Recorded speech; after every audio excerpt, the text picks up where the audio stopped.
ಎಲ್ಲ ಅಣ್ಣ ತಮ್ಮರಿಗೆ, ಅಕ್ಕ ತಂಗಿರಿಗೆ, ಗುರು ಹಿರಿಯರಿಗೆ ನಿಮ್ಮೆಲ್ಲರಿಗೆ ಮನಪೂರ್ವಕ ನಮಸ್ಕಾರ ಸಲ್ಲಿಸಿ ನಾವು ಒಂದೇ ಸೂಚನೆ ಕೊಡ್ತೇವೆ. ಯಾಕಂದ್ರೆ ಶೇತಕರಿ ಸುಖ ಆಗಬೇಕು. ಎಷ್ಟು ಮಂದಿ ನಮ್ಮ ಮಕ್ಕಳು ಕೂಡ ತಾಲೂಕದಾಗ ಅದ, ಒಟ್ಟು ಮಂದಿ ಒಂದು ಮನುಷ್ಯ ಒಂದೇ ಗಿಡ ಹಚ್ಚಬೇಕು. ಯಾಕಂದ್ರೆ ಆ ಗಿಡದಿಂದ ಮಳೆಗಾಲಕ್ಕೆ ವಾತಾವರಣ ಜಗ್ತದ, ಮಳೆ ಜಗ್ತದ. ಅದು ನಮ್ಮ ಮಕ್ಕಳು ಕೂಡ ತಾಲೂಕ ಸುಖದಾಗಿರ್ತದೆ. ಇವತ್ತು 100 ಎಕರೆ ಇರಲಿ, 50 ಎಕರೆ ಜಮೀನು ಮಾಲಕಿರಲಿ, ಇವತ್ತು 25 ಎಕರೆ ಇರಲಿ, 12 ಎಕರೆ ಇರಲಿ, 6 ಎಕರೆ ಇರಲಿ, 3 ಎಕರೆ ಇರಲಿ, ಅವ್ರು ಏನು ಮಾಡಬೇಕು, ತಮ್ಮ ಹೊಲದ ನೀರ ಏನು ಹಳ್ಳಕ್ಕೆ ಹೊತ್ತದ, ನದಿಗೆ ಹೊತ್ತದ, ಆ ನೀರ ತಾವು ಹೋಗ್ಬಿಡ್ಬಾರ್ದು.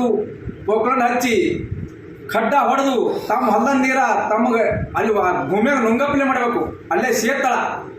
ಅದಕ್ಕಾಗಿ ಮಳೆಗಾಲ ಜನ ಹೆಚ್ಚಾಗ ಮುಂದೆ ಹೋಯ್ತು. ಜವಳ ಒಂದು ವರ್ಷ ಮಳೆಗಾಲ ಕಚ್ಬಿಚ್ಚಿ ಆಯ್ತು. ಎಲ್ಲರ ಬಾಯಿಗಳಿಗೆ ನೀರು ಇರ್ತವ. ಅದರಿಂದ ಎಲ್ಲರಿಗೂ ಸುಖ ಆಗ್ತದ.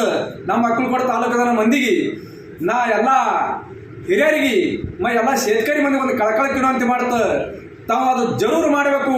ಅದರಿಂದ ನಮ್ಮದು ತಾಲೂಕು ಅಕ್ಕಲಕೋಟ ತಾಲೂಕು ಸುಖದ ಉಳಿತದೆ ಹೇಳಿ ಇಟ್ಟು ಹೇಳಿ ನಾನು ಮಾತು ಮುಗಿಸ್ತಾ. ಜೈ ಹಿಂದ್, ಜೈ ಮಹಾರಾಷ್ಟ್ರ.